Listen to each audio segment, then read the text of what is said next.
এইটুকু মিনিটের অনুষ্ঠানে আলোচনা করা যায় না। এর অনেক পুঙ্খানুপুঙ্খানু বিচার কিন্তু থাকে, যেটা কিন্তু দেবদত্তদার সঙ্গে কনসাল্ট করলে অনলাইন কনসালটেন্সি হতে পারে। এরপর ইনস্টাগ্রাম, ফেসবুক, সবার হাতে একটা স্মার্টফোন এসে গেছে। স্মার্টফোনের দৌলতে আমরা পৃথিবীতে যে কোনো রকমভাবে পৌঁছে যেতে পারি।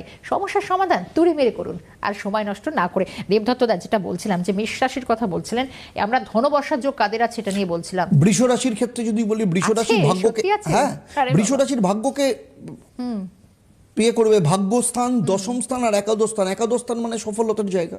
তো কিন্তু সফলতার জায়গায় বৃষ রাশির ক্ষেত্রে সব থেকে সমস্যা হচ্ছে, বৃষ রাশির ক্ষেত্রে একটা জিনিস বৃষ রাশিকে কিন্তু একটু ছাড়তে হবে, সেটা হচ্ছে গোয়ার তুমি।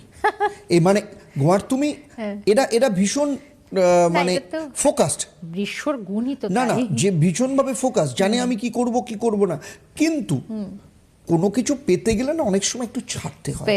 এই যে ছাড়ার যে ব্যাপারটা, যেমন মিথুন রাশির ক্ষেত্রে, মিথুন রাশির ক্ষেত্রে সব থেকে বড় জিনিস হচ্ছে এমন কিছু জিনিস যেটা হয়তো মিথুন রাশিরা সারপ্রেস করতে চাইছিল, কিংবা কেউ হয়তো তাদেরকে চেপে যাচ্ছিল, যেটা সত্যি জানার দরকার।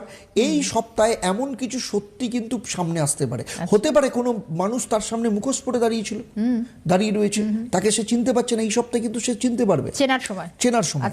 প্লাস ভাগ্য কিন্তু এই সপ্তাহে সাথ দেবে, কিন্তু তাড়াহুড়ো করবে না, কারণ ভাগ্যস্থানে কে বসে আছে? রাহু বসে আছে।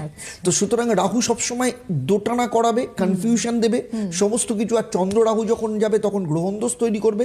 ফলে বাড়িতে বাবা বা পিতৃস্থানীয় ব্যক্তির শরীর খারাপের জন্য পয়সা কিছুটা যেতে পারে, কিন্তু একটু যদি মেজাজটাকে ঠিক রাখে তাহলে কিন্তু অনেক বড় জায়গাও যেতে পারবে। ফলে আর্থিক দিক থেকেও কিন্তু এই জিনিসগুলো মেনে চললে কিন্তু ভালোভাবে যেতে পারবে। আর কর্কট রাশির ক্ষেত্রে সব থেকে বড় জিনিস হচ্ছে দুটো। একটা হচ্ছে সম্পর্কের জায়গাটা কিন্তু ভীষণ ইম্পর্টেন্ট। সেটা প্রেম রিলেশনের থেকেও ইম্পর্টেন্ট হচ্ছে যারা ম্যারিড আর যারা পার্টনারশিপে ব্যবসা করে। এই যে জায়গাগুলো, মানে আমি আমার থেকে অপোজিট, এই ধরনের মানুষের সাথে কোথাও না কোথাও কিন্তু দ্বন্দ্ব চলে আসতে পারে, খারাপ সম্পর্ক চলে আসতে পারে। ফলে এই সময় কি দরকার? মুখটাকে চুপ রাখা। কালকে মৌনী অমাবস্যা ছিল, মৌনব্রত ফিল্টার রাখা।